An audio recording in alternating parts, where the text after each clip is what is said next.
Hey folks, welcome to another episode of Sound Decisions here on Passion for Sound.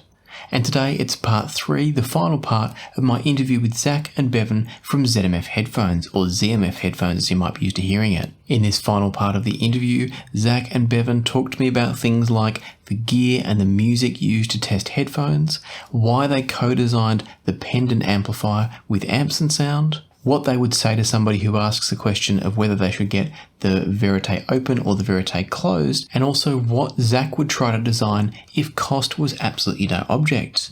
I think you'll find the answer quite interesting. As always, if you haven't seen parts 1 and 2 of this series, I do recommend you go and check those out first. I'll put a link down below where you can do that, but otherwise sit back, relax, and enjoy the final part of my interview with Zach and Bevan from ZMF Headphones. While we're continuing on the designing process, a couple of questions came through around how you go about listening to headphones as you're designing them. Are there particular sorts of music that you favour? Do you listen to everything? Do you focus on particular genres? And also, are there any particular sources that you like to try it with, tubes, solid state, etc.? How do you go about those subjective listening tests in terms of the source of the music? Oh yeah, I've got a playlist that I measure them with in my head that I've had for, 7 or 8 years. It's a bunch of songs that I hate at this point because I just have heard them so much. Totally but I know understand exactly how everything sounds in each one of those tracks. And I know like there's Diana Krall on there. I know there's some Bonobo. I know there's some Yo-Yo Ma. I know there's some like Goat Rodeo section. I try to get a large variance of music and instruments and electronic instruments and stuff. And so that's the subjective part. The amps I use, it's usually the amps I like the most at the time. There's no one answer as to what amp works the best, but right now, I'm mostly listening to, we have JDS Labs Elements at every station in our shop. That's the amp I listen to before any headphone goes out. I think the JDS Element is just brilliantly designed. It's small. It has a clean output. It's not coloring the sound one way or the other. It's something a lot of people have. And so I recommend that amp a lot. It's a great bass line. So I always listen to it with a JDS Element. The higher end amps that I really like, I listen to a ECP Ravenswood 3F a lot. The ZMF Pendant, of course, that's made by Amps and Sound. I just love the way that amp has tube amp characteristics while remaining a linear, punchy sound. I've got a bunch of other tube amps by like Donald North, Eddie Current, Glen OTL. You can't have enough tube amps. You can have enough tube amps. And then I also lately have been using the Sparkos Lab Aries. I use a lot. Has the most perfect channel matching of any amp that I've used in a really clean, punchy sound. It works as a great preamp, especially if I use a lot of vintage DACs sometimes that I like to get out, even though, the DACs we use are Sonnet Morpheus, Yggdrasil. I have an old EAD, Enlightened Audio Designs. I have a couple of those. And then I have a couple Sonic Frontiers, SFD2 Mark IIs. I have one of those here and at my house. Gotta have a tube DAC. So yeah, I've got tons of gear at this point, more than I need for a headphone show. But yeah, that's part of the fun of it. It's listening to something you've created on all this different gear and to see how it synergizes with different stuff, both expensive and cheap. So yeah, I don't know if that answered any question you asked at all. It answered both of them, and I think it's really interesting. First and foremost, I think people are going to be pleased to hear that the headphones are being tuned across many genres. So the theory being therefore that they'll sound good across many genres, but also with lots of different equipment, because I think, and I would hope that any decent headphone manufacturer is doing the same, where they're going to be making sure that headphone X is going to sound good, whether someone's got a tube amp or an ultra clean solid state amp, a budget amp or a high end amp, all that stuff I think is really important. So knowing that you have got such a range to put stuff through will no doubt be comforting to a lot of people that might be thinking, don't I buy myself a pair of ZMF headphones? Now hopefully they'll go, okay, it should be good for my taste in music, whatever that might be.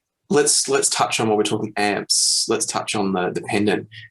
One of the questions that came through is, what was the reason for co-designing the pendant amp with Amps and Sound rather than you guys just, say, recommending the Mogwai?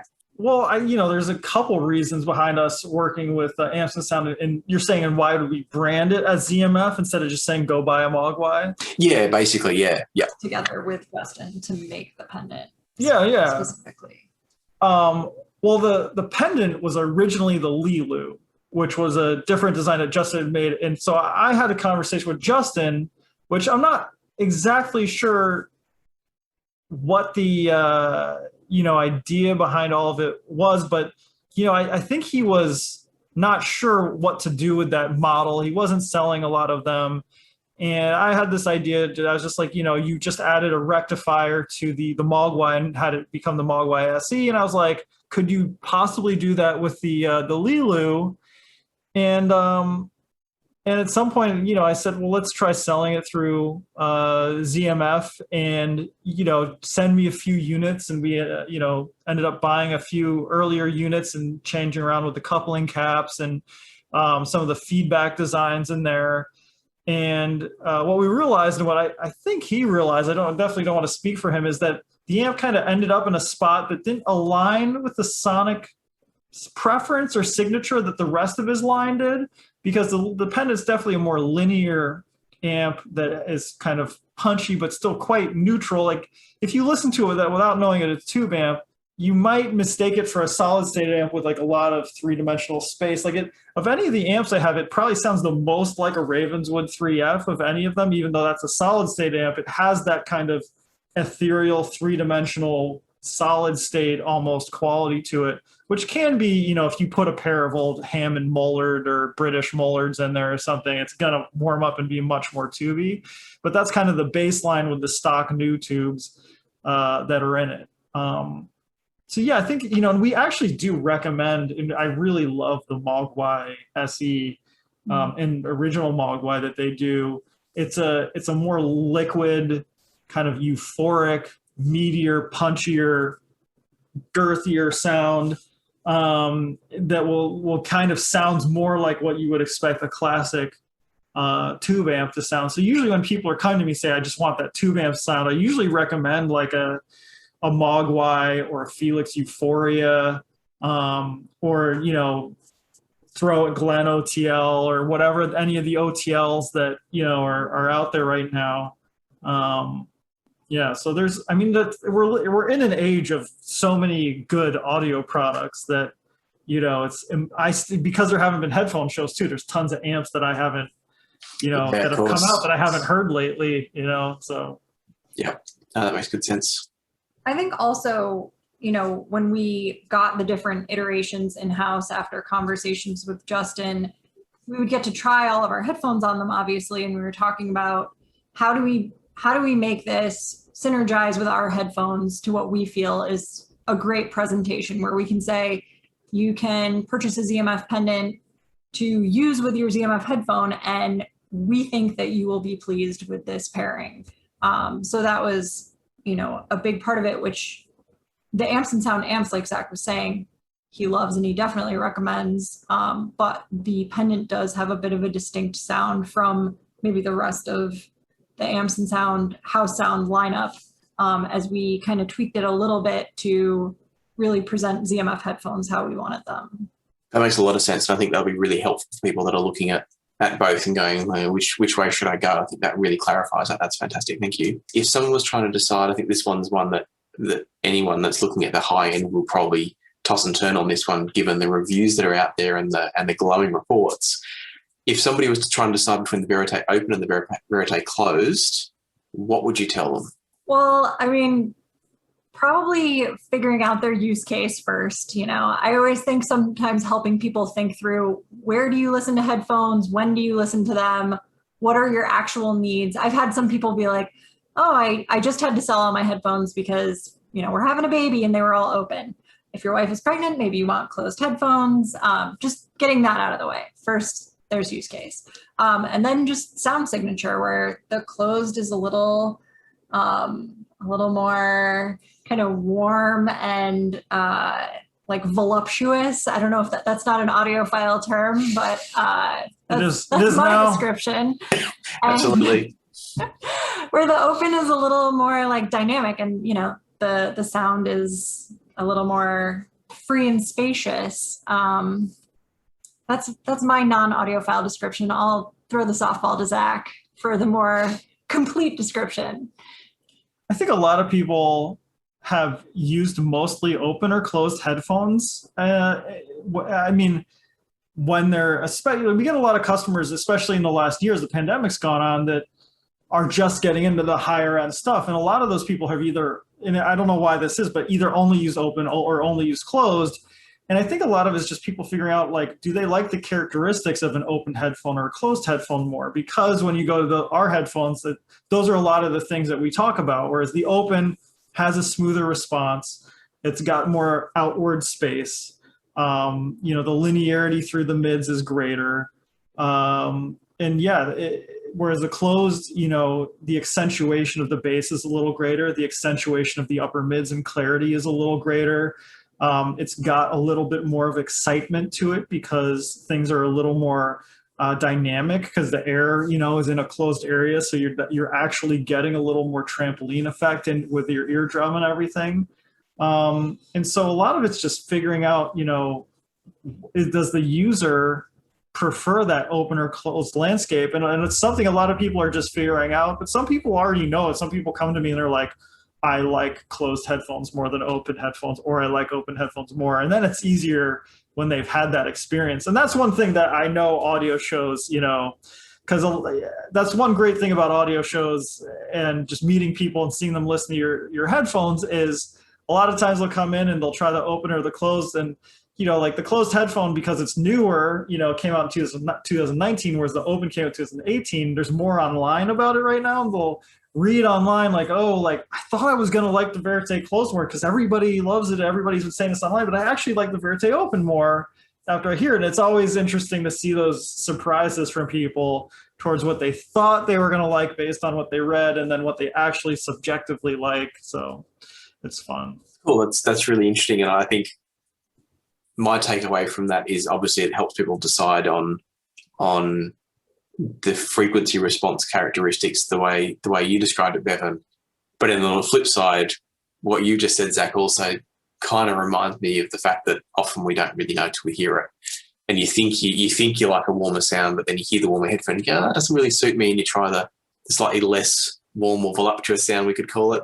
And you suddenly go, oh no, this is better for me. So it's such a personal thing, isn't it? It's hard to know sometimes. Which I know, we're primarily an internet business, and we're not even having visitors right now because we're still getting over COVID here in America. But we have tried to make an effort to have, on our stock headphones, it's a 10% return fee. And we try to make it to as many shows as possible. And internationally, we're gaining a lot of dealers, whereas in the United States we only sell direct, so it can be kind of harder to hear our headphones. But we fully intend on, going full force to the audio shows and expanding our international dealer network as we can, When we can open up too. I mean, we moved into this facility and started, thinking about it before COVID was a reality for the world. And we had planned out a really nice showroom. And I'm so excited at some point to be able to welcome the community into our showroom and let people listen and hang out and have events, things like that. Even, I will on the website someday supply an itinerary for, visiting Chicago for headphone tourism from international lands and across the US. I think I could make a case for it. It's a really exciting city. And if you're, coming in with a friend or a partner, there's a lot to do here. So I really hope that at some point we can, open up the shop and have people in trying our headphones and getting back to sort of like the normalcy of the headphone community. Because it's a little sad that we don't have that right now. Now that'd be really cool to have that sort of that showroom approach, but also I love the idea of the itinerary. That's really, really fun. You can come from Australia. Absolutely. One day when we can again. Oh, that's cool. So before we run out of time, I have to ask this question because otherwise people will be very upset, I'm sure, because we teased it earlier and I think it's also very interesting. If cost was no object at all and you could make whatever you wanted, what would you like to design or produce?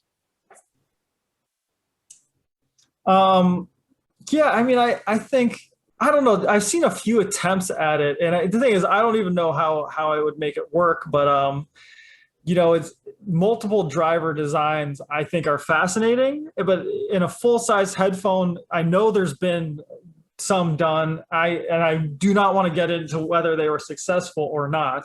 But I do think it would be interesting to just work through that problem of making sure that the phase worked between multiple driver types, figuring out the distance, figuring out how they would have to be inverted or not inverted, or positioned within the cavity. Because a lot of what I see happening in the last few years, and you've seen it from like RAL, or you've seen it from the costs. The AKG K1000 type headphones is the ear speaker type thing, is people kind of chasing that kind of like room feel.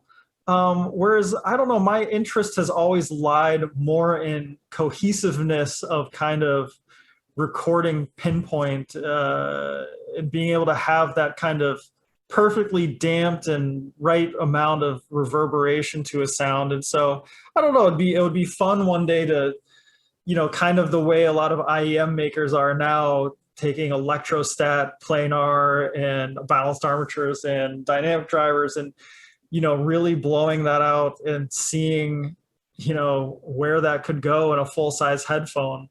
Whereas again, because I haven't done it, I don't know what the possibilities would be of that. But maybe you just take 10, 18 driver IEMs and you put them in a unit and see what happens. Have some kind of $30,000 10, 18 200 drivers. But yeah, 180 drivers per side. But that kind of stuff, that kind of stuff definitely fascinates me. How you could make that all work and still make it wearable in a way. It's something I've talked with a few acoustical engineers about, and it seems like something that most people are still kind of baffled by, to make all those problems that come up from multiple driver types within a full-size unit. Because and that's why it works in an IEM, is because you have so little space there that you can really funnel it out to very close to the earlobe. But once you start adding all that space, it adds in all those other problems. And I don't know, it's just something I would love to really dive in deep on. And who knows, maybe I'm not teasing anything. I wish I was, but maybe someday, maybe somebody's already doing it. Who knows? Yeah, I certainly haven't heard anything myself, but who knows, because I'm not in touch with everybody, obviously. So on that note, and as a good final question, now it is time for the teasers. What have we got coming in the pipeline? Obviously, there might be things you don't want to talk about. That's fine. You've mentioned the lower cost, lower impedance. Was it a closed back, that one? Yeah, the one that we have an open and closed back that we're both working on. That'll be under $1,000. It's an 80 impedance driver. And we're also working on a couple versions of that 80 impedance element. And I don't have any final characteristics of that line of headphones to talk about, but just that you're probably going to see most of them 2022 and beyond even. And our goal at ZM, we're always working on multiple things, and because that's kind of what excites me, is to make new headphones. But I don't, at least at this point, do not see us becoming a company that tries to compete in the consumer headphone area. We've found a nice place in kind of personal audio that's for the kind of person that's really, really into the audiophile personal audio thing, and price level that's definitely above $500-600, and that's probably where most of the products you'll see us come out with are. And along those lines, we also want to expand our ear pad line and keep working with amp manufacturers on other amps and stuff that kind of can make a really nice audio room type experience. So yeah, I mean, that I don't have anything else to say about releases or anything, but the biggest thing for us to get to releasing that headphone is just to get caught up on what we're currently doing, and also get the infrastructure in place. Just because I realize that as we've grown, it would be disappointing, I think, to a lot of people to release a headphone under $1,000 and then be like, there's only 50 of them. Good luck. So we're trying to make sure the infrastructure is in place for that project. Cool, that's fantastic, and yeah, no need for any specific details. It's just to see what might be in the pipeline, and people, I'm sure, will pay close attention to see that as it comes to fruition. What you were saying about sticking to the area of the market you're currently in, I think is such a great idea. I've worked in organisations in the past. I was a product manager for a brand. I won't slander them on the channel because that's not slander. That wasn't like it was some horrific decision or anything bad they did. It was a good company, or still is a good company. But I was working with them at a time, this is the video side of things, where they tried to compete with the more lower sort of consumer market. They'd had this interesting position between premium and low end, and they were kind of sitting as that one of the only maybe one or two options in that mid band, where you weren't paying crazy prices, but you weren't at the absolute basement. And they decided they wanted to try to compete and grow their volume and get down to lower things, and they ended up having to give up and leave the video market altogether. They're still alive in other areas, but not in the video. So I think it's a really good decision when brands stick to their core area and really focus on that, because I think as a consumer, I think I look at that and go, I know what you guys are. I know what you offer and you represent. And therefore, if I'm looking for that, I am going to come to you, rather than going, oh, you do this, you do this, you do this. Oh, it's too much. I'm not really sure. I'll go to someone that just makes what I'm looking for. So I think that's a great thing to hear. I really appreciate it when I hear companies like yourselves saying that, or somebody like a Gishelli Labs saying, what, we're going to focus on keeping these products affordable and simple, and not trying to be crazy with them, because as a consumer we really understand what that means and can jump on board and obviously support that if it's in our budget and our area of interest, I should say. So yeah, that's really fantastic. It's great to hear. So with that in mind, we probably do need to wrap up though. So thank you both for your time today. I think it's been great to hear some really interesting information. I know the viewers always enjoy these interviews, both in terms of the knowledge they gain, but also getting to know some of the faces behind the companies. So really appreciate the time you've given us today. Anything before I do wrap this up? Anything you guys want to say that we hadn't covered? I was just going to kind of echo what you just said. And I think the thing that keeps us going, and that I know Bevan enjoys, is just that, we make products that we as audiophiles and enthusiasts want. And, that's what keeps it exciting for us. We're not a growth company or anything like that. We're just kind of looking to keep doing this because we're having so much fun for as long as we can, and make products that we'd want to use as audiophiles. So that's, what keeps it fun for us. But yeah, thank you for your time, and good morning, and hope the rest of your day goes well over in Australia. It's, evening here now. So, it's almost the golden hour. Absolutely. You guys be ready to knock off and enjoy a nice relaxing evening, I'm sure. Yeah, thank you so much. And thank your patrons. Patrons, I yeah. don't know how to, patrons. Oh, I just call them patrons. Like it's on Patreon, but I just call them patrons because they are patrons. Sure how that I don't know. The questions were good. They were I good. was challenged and delighted by them. It's Excellent. not a fluff interview when Zach does most of the talking, because I'm like, this is too technical. I need to see my way out of here. So Sorry if I That's good. dominated the. No, thank you very much. My pleasure. Thank you both for sharing your time and your knowledge, and maybe in the future we can do this again sometime if some more questions bubble up. It's something that I'll very happily return to the same people again if there's a reason to do so. So maybe we'll have another chat again in the future. Sounds good. Thanks, Lachlan. Fantastic. Thanks both. Talk soon. Once again, that's the final part in my interview with Zach and Bevan, as the thanks and farewells might have given away at the end there. So I want to say a huge thanks again to Zach and Bevan for giving up their time, sharing such great information, and giving all of us a chance to get to know the people behind the businesses a little bit better. You'll no doubt agree with me that it's another example of some great people in this industry and this hobby of ours, and so it's really nice to get to know them more. I look forward to sharing more ZMF products on the channel in the future. I'm in conversations with Zach and Bevan now about possibly getting some products for review soon, so do stay tuned, make sure you're subscribed, and I look forward to seeing you again soon here on Passion for Sound.